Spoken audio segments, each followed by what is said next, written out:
بسم اللہ الرحمن الرحیم رب اشرح لی صدری ویسر لی امری واحلل عقدۃ من لسانی یفقهوا قولی اللہم ربنا زدنا علما یا معلم ابراہیم علمنا یا مفہم سلیمان فہمنا۔ آج ہم سیرہ میں حجۃ الوداع کے بارے میں اور بات ہم نے پہلے کی تھی، اور آج ہم رسول پاک صلی اللہ علیہ وسلم کے خطبات کا ذکر کریں گے جو آپ نے ایک دن نہیں بلکہ مختلف دنوں میں کہے، ان سب کو جمع کر کے علماء نے ایک جگہ کر دیا ہے۔ آپ صلی اللہ علیہ وسلم نے جو خطبات دیے وہ بہت اہم ہیں، اور عرفات میں بھی عرفات میں 3 یا 2 اور منی میں بھی آپ نے یہ دیے تھے۔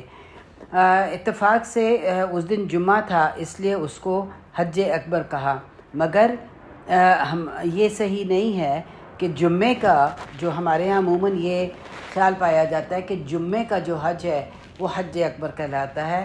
یہ بات صحیح نہیں ہے، بلکہ حج اکبر 9 ذی الحج کو کہتے ہیں۔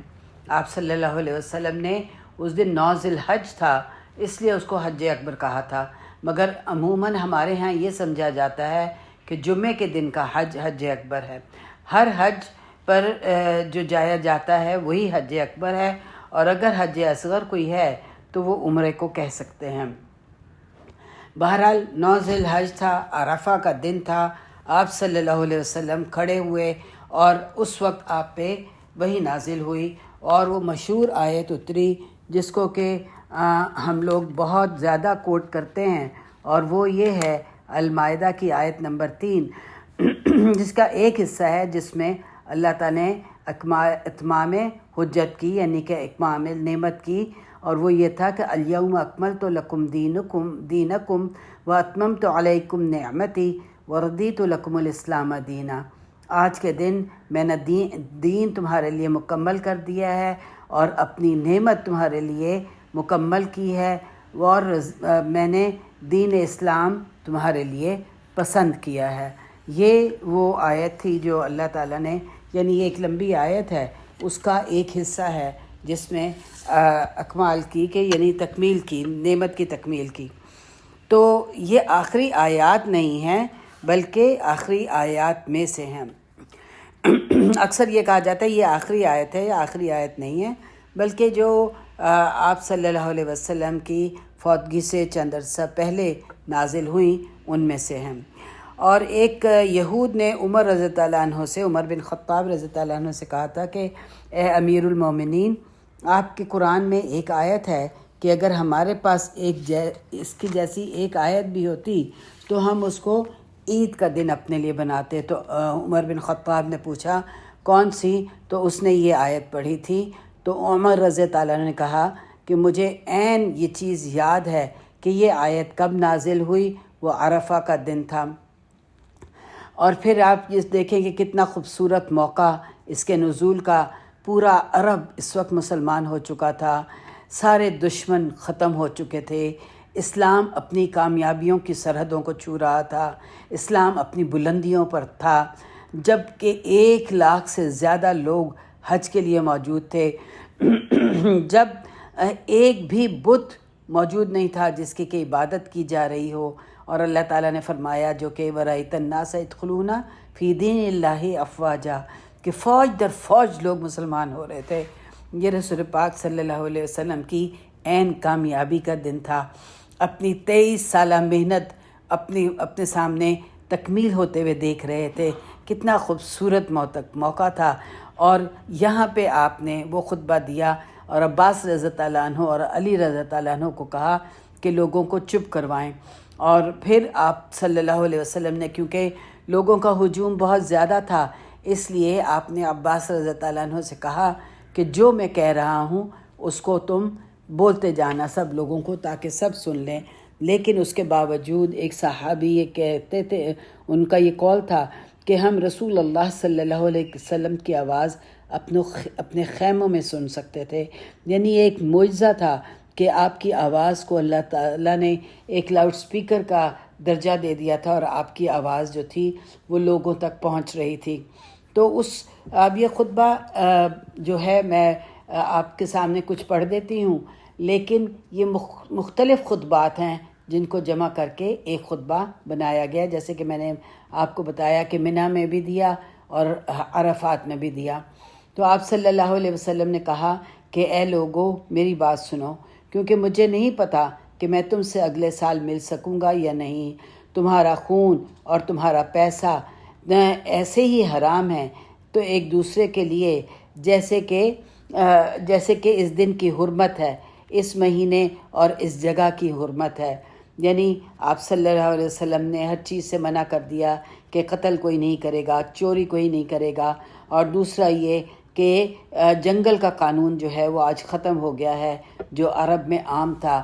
عرب میں عام کیا تھا کہ جس کی لاٹھی اس کی بھینس کا قانون تھا، جس کو انگریزی میں کہتے ہیں سروائیول آف دا فٹسٹ، کہ جو سب سے زیادہ فٹ ہے اسی کا حکم چلے گا۔ تو یہ چیز آپ صلی اللہ علیہ وسلم نے اپنے خطبے میں ختم کر دی اور یہ کہا کہ تمہارا خون، تمہارا پیسہ، تمہاری عزت اسی طرح حرام ہے جیسے یہ حرمت والا مہینہ ہے، جیسے یہ جگہ ہے، جیسے یہ دن ہے، یہ اس طرح سے ہی حرام ہے۔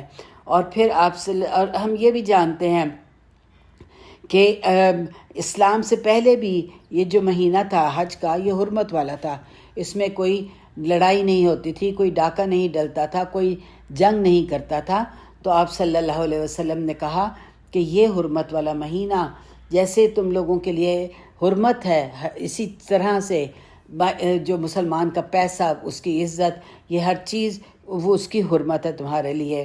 کہنے کا مقصد یہ تھا کہ جیسے یہ جگہ، یہ وقت تمہارے لیے بہت مقدس ہے، اسی طرح دوسرے مسلمان کی عزت، جان اور مال سب تمہارے لیے مقدس ہیں، پاکیزہ ہیں۔ اور پھر آپ صلی اللہ علیہ وسلم نے فرمایا کہ جاہلیت کی ہر چیز میرے قدموں کے نیچے ہے، یعنی کہ ختم ہو چکی ہیں یا اب وہ موجود نہیں ہیں۔ ساری جاہلیہ کی جتنی رسمیں تھیں، جو زندگی تھی جاہلیہ کی، وہ ختم ہو چکی ہے۔ جیسے آج بھی ہمیں کوئی چیز جب کہ بہت ہی بری لگتی ہے تو ہم کہتے ہیں انڈر مائی فٹ، کہ میرے پاؤں کے نیچے یہ چیز، یعنی کوئی حقیقت ہی نہیں رکھتی۔ تو آپ صلی اللہ علیہ وسلم نے بھی بہت یعنی کہ اسٹرانگ الفاظ استعمال کیے تھے کہ میرے قدموں کے نیچے ہیں جاہلیت کی ہر چیز، میرے قدموں کے نیچے ہے۔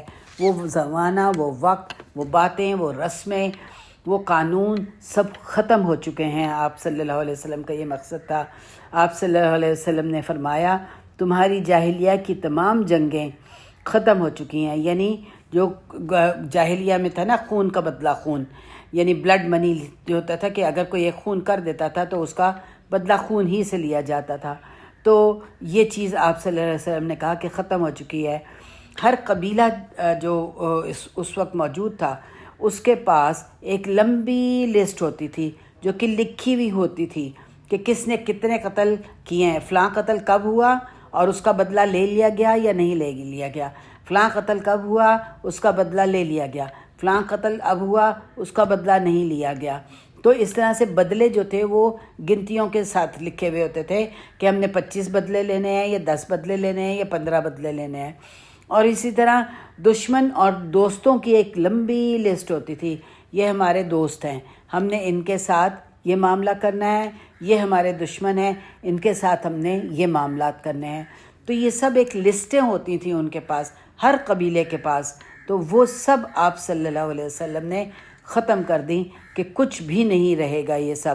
اور پھر آپ صلی اللہ علیہ وسلم نے فرمایا کہ سب سے پہلا خون جو میں معاف کرتا ہوں وہ میری اپنی ہی فیملی کا ہے۔ یہ ایک پرانا کوئی خون تھا جو ہوا تھا، جو کہ قریش کے پاس لکھا ہوا تھا کہ فلاں فلاں نے فلاں فلاں کو قتل کیا ہے، اس خون کو آپ نے معاف کر دیا۔ تو پھر اس کے بعد آپ نے فرمایا کہ بے شک ربا حرام ہے، یعنی سب سے پہلا ربا جو میں معاف کرتا ہوں وہ میرے چچا عباس کا ہے۔ یعنی یہ عباس رضی اللہ عنہ کے بہت سے لوگوں کو قرض دیا ہوا تھا اور اس کے اوپر سود چڑھ چڑھ کے بہت پیسہ بن گیا تھا۔ تو وہ پیسہ سب رسول اللہ صلی اللہ علیہ وسلم نے معاف کر دیا کہ میں سب سے پہلا جو ربا معاف کرتا ہوں وہ سود وہ عباس رضی اللہ عنہ کا ہے۔ پھر آپ صلی اللہ علیہ وسلم نے فرمایا اور عورتوں کے معاملے میں اللہ سے ڈرو، اتقوا اللہ فی النساء، کہ عورتوں کے معاملے میں اللہ سے ڈرو۔ آپ صلی اللہ علیہ وسلم نے فرمایا کہ تم نے ان کو لیا ہے اللہ کی حفاظت کے ساتھ اور ان کو حلال کیا ہے اللہ کے نام کے ساتھ۔ تو یہ بات جب آپ نے کہی تو عورتوں کے بارے میں کہی تو بہت ہی حیران کن ہے، کیونکہ یہ ایک ایسا معاشرہ تھا جس میں عورت کے کوئی حقوق تھے ہی نہیں، وہ تو بکتی تھی، ایک عام چیزوں کی طرح سے بک جاتی ہوتی تھی۔ عورت کا تو یہ اس معاشرے میں کوئی حق نہیں تھا۔ لیکن ہم یہ دیکھتے ہیں کہ جو رسول پاک صلی اللہ علیہ وسلم کی زندگی کا سب سے اہم خطبہ تھا، اس میں وہ عورت کے حقوق کی بات کر رہے ہیں کہ عورتوں کے بارے میں اتقوا اللہ فی النساء، عورتوں کے معاملے میں اللہ سے ڈرو۔ اس لیے کیوں یہ کیا آپ نے؟ کیونکہ وہ قوم ترقی کر ہی نہیں سکتی جہاں عورتوں کے حقوق کی حفاظت نہ کی جا رہی ہو۔ تو یہ بے شک بہت بڑی چیز ہے کہ عورتوں کا حقوق، کیونکہ آپ دیکھیں کہ آج کل باتیں تو بہت ہوتی ہیں عورتوں کے حقوق کی، یعنی وومنز آرگنائزیشن بنی ہوئی ہیں، سب کچھ ہیں، تو لیکن جب میں سفر کرتی ہوں باہر کا اور میں ان عورتوں کو دیکھتی ہوں جو کام پہ جا رہی ہوتی ہیں، مطلب ان کا ریشو آلموسٹ برابر ہوتا ہے جو مردوں کے ہوتا ہے، مرد بھی جا رہے ہوتے ہیں اور عورتیں بھی جا رہی ہوتی ہیں۔ صبح جب وہ ٹیوب میں بیٹھتی ہیں تو ایک دم تازی تونی ہوتی ہیں، میک اپ کیا ہوا ہوتا ہے، بڑی فریش ہوتی ہیں، اور کبھی جب شام کو وہ لوٹ رہی ہوتی ہیں تو ان کا حال دیکھنے والا ہوتا ہے، تھکی ہاری، کچھ سو رہی ہیں، کچھ ٹیک لگا کے بیٹھی ہیں، چہرے پہ میک اپ نام کو نہیں ہے، تو وہ گھر جا رہی ہوتی ہیں۔ اور تو میں سوچ رہی ہوتی تھی کہ یہ اب گھر جا رہی ہیں اتنی تھکی ہوئی، ابھی انہیں گھر جا کے کام کرنا ہے، ہو سکتا ہے بچے ہوں گے ان کو کھانا دینا ہے، ہو سکتا ہے خامند آ جائے، کچھ مہمان ہوں، کچھ ہو، تو میں یہ سوچ رہی ہوتی تھی کہ ابھی تو یہ اس قدر تھکی ہوئی ہیں، ابھی گھر جا کے ان کو کام کرنا ہے۔ تو اسلام وہ دین ہے جس نے عورت کا رول بھی بتا دیا کہ کیا ہے اور مرد کا رول بھی بتا دیا کہ کیا ہے۔ پھر آپ صلی اللہ علیہ وسلم نے یہ فرمایا کہ ان کا حق، یعنی عورتوں کا حق تم پر یہ ہے کہ وہ تمہارے بستر پر کسی اور کو نہ آنے دیں، اور اگر وہ تمہاری اطاعت نہ کریں تو تم ان کو سدھار سکتے ہو ایسے طریقے سے جو تکلیف دہ نہ ہو، اور تم پر حق ہے کہ تم ان کو نان نفقہ دو اور وہ رزق دو جو کہ تم کماتے ہو بالمعروف، یعنی بہترین طریقے سے، یعنی کہ فائنینشلی بھی ان کی مدد کرو اور پھر ان کی پوری ساری ضرورتیں بھی ان کی پوری کرو۔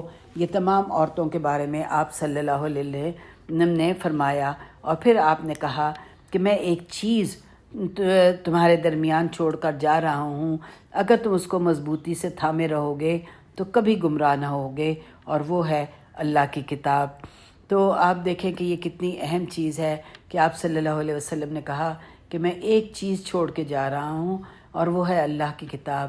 اور آج ہم یہ دیکھیں کہ سب سے زیادہ ناانصافی جس کتاب کے ساتھ ہو رہی ہے وہ اللہ ہی کی کتاب ہے۔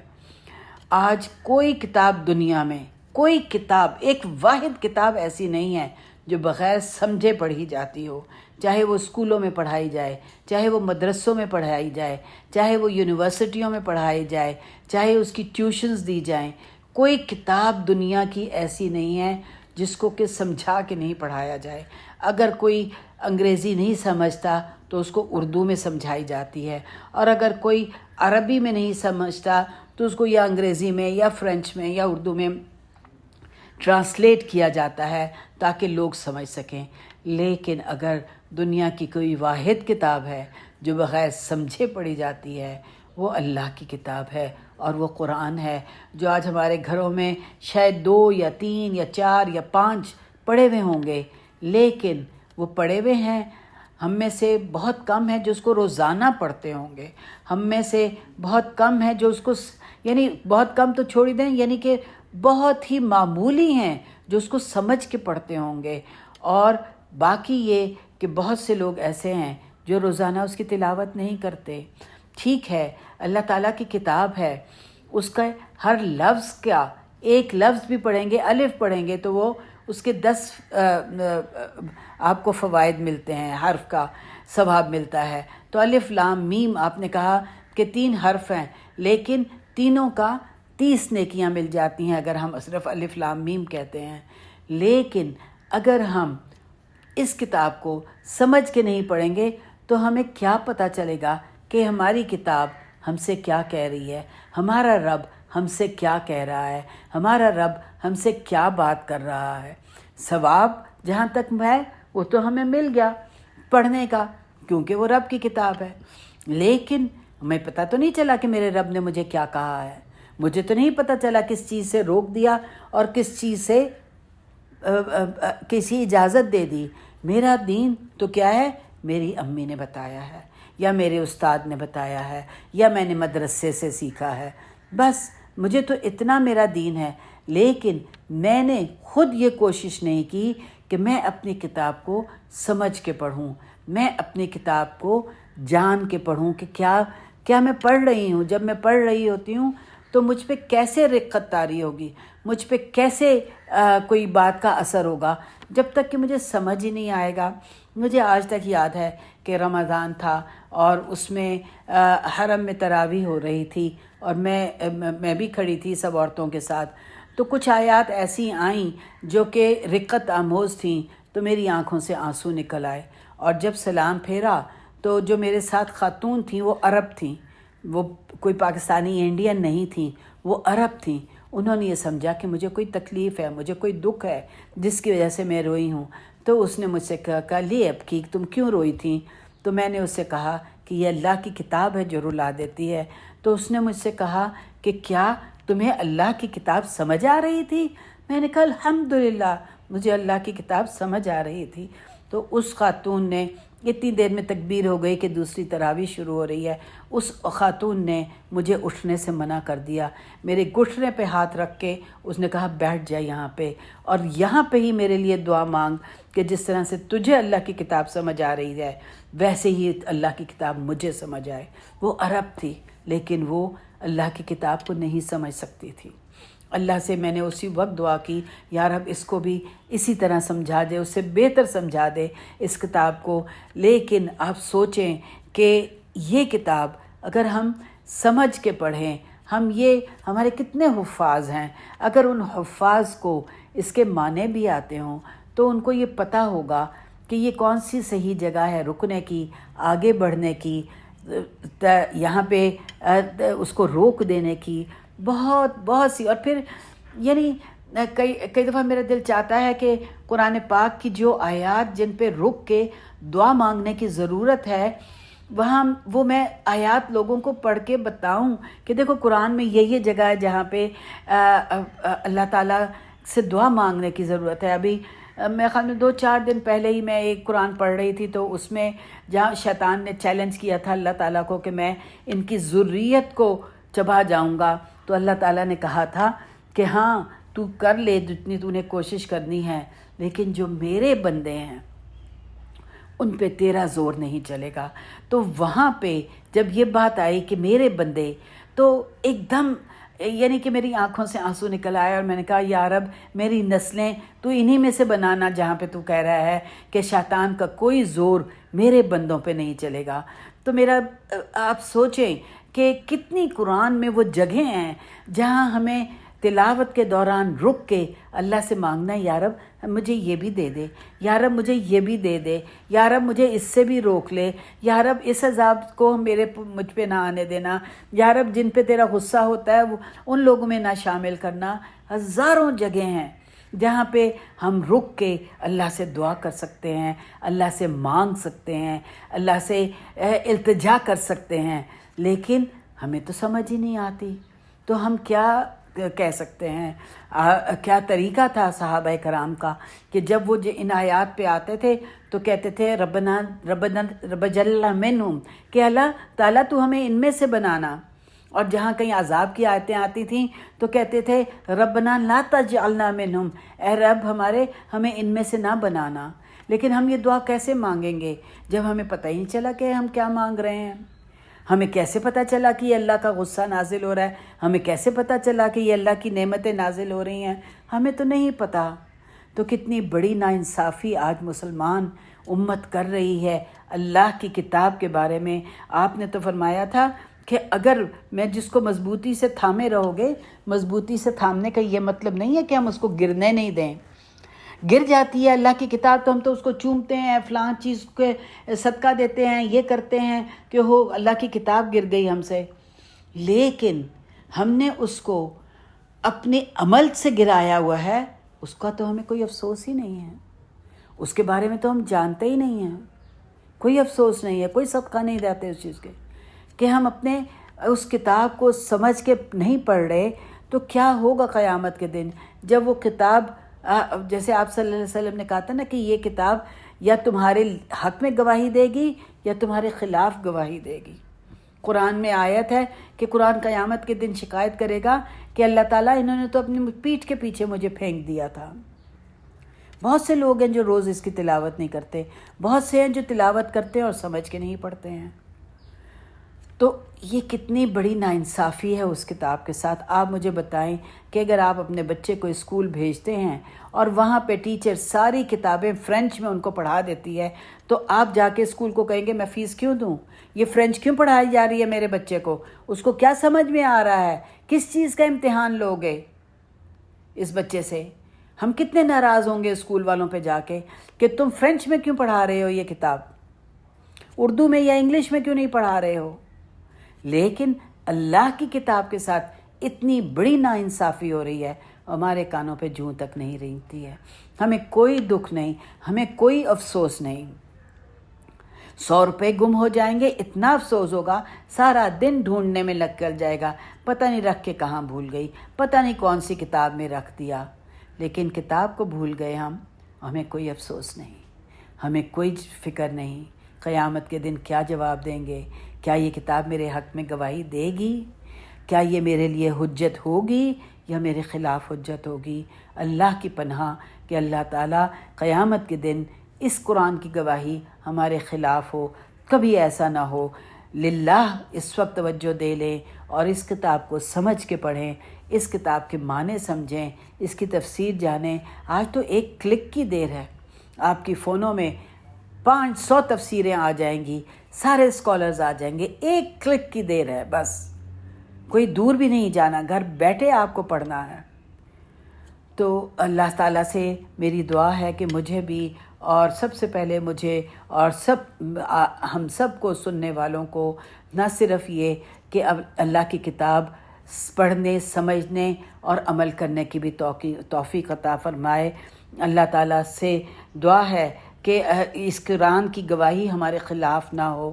اللہ تعالیٰ سے دعا ہے کہ یہ قرآن ہمارے حق میں حجت بنائے، ہمارے خلاف نہ بنے. آمین یا رب العالمین. ربنا تقبل منا انک انت السمیع العلیم وتب علینا انک انت التواب الرحیم. وصلی اللہ علی نبینا محمد وعلی آلہ وصحبہ اجمعین. وآخر دعوانا الحمد للہ رب العالمین.